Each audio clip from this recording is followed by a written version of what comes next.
ফুলগুলোকে একে একে ভেজে নিচ্ছি। কুমড়া ফুল তো যে কেউ দেখলে লোভ জাগে, কিন্তু একসাথে তো এতগুলো চপ খাওয়া যায় না। সেজন্য এই রেসিপিটি যারা রোগী আছে এবং যাদের মুখে রুচি কম তারা এই রেসিপিটি ট্রাই করতে পারে। খুবই লোভনীয় এবং মজার। তো এইভাবে ফুলগুলোকে আমি ভেজে নিলাম। সবগুলো ফুল আমার ভাজা হয়ে গেছে। আমার রেডিমিক্স বেসনটাতে যেহেতু সমস্ত মশলা দেওয়া থাকে, সেজন্য এই বেসনটাতে ভাজার কারণে এটা স্বাদ কিন্তু আরও বেড়ে গেল। এটা তো নর্মাল বেসন না, যেহেতু সমস্ত মশলা এবং লবণ দেওয়া থাকে, এটারই আলাদা একটা ফ্লেভার আছে। তো এখন আমি কড়াইতে সরিষার তেল দিয়ে দিলাম একটু জিরা ফোড়ন দেওয়ার পরে হলুদ দিয়ে দিলাম, যাতে হলুদের কাঁচা গন্ধটা না পাওয়া যায়। এবং আমার বাটা সরিষাটাতে আমি আমার মানে স্বাদ মতো ঝাল দিয়ে আমি বেটে নিয়েছি, কাঁচামরিচ দিয়ে বেটে নিয়েছি।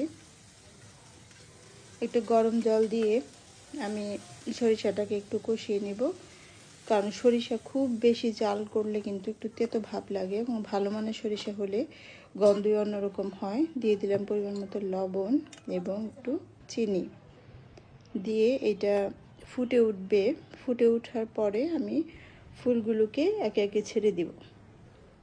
ঝোলটা যখন একটু জাল হয়ে আসবে, খুব বেশি না, অল্প একটু সময়, যেহেতু আমি গরম জল দেই তাতে আমার খুব বেশি জাল করার প্রয়োজন পড়ে না। তো একে একে আমি ফুলগুলো সবগুলো দিয়ে দিলাম।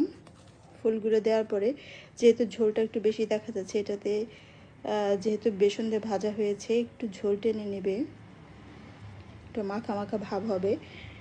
খুব বেশি দেওয়ার পরে খুব বেশি নাড়ানো যাবে না, এবং এটা এত নাড়াচাড়া করার কিছুই নাই। সরিষাটা জাস্ট এটার সাথে গা মাখা হয়ে যাবে।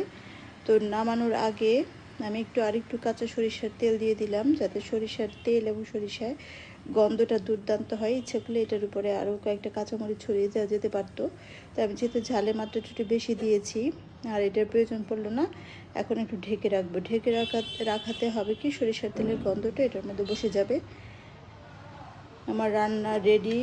এখন আপনারাই দেখে বলুন যে খেতে কতটা লোভনীয় হয়েছে। মনে হচ্ছে যে এটা ক্রিমি ভাব। ফুলের চপ কিন্তু খুব বেশি খাওয়া যায় না।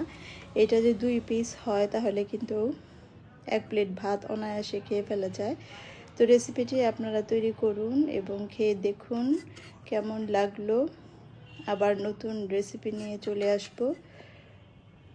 সেই পর্যন্ত সবাই ভালো থাকুন এবং নতুন রেসিপির সাথে থাকুন। আমি শেলি আবার চলে আসব আপনাদের জন্য নতুন কোনো দুর্দান্ত রেসিপি নিয়ে। সবাইকে জয়গুরু।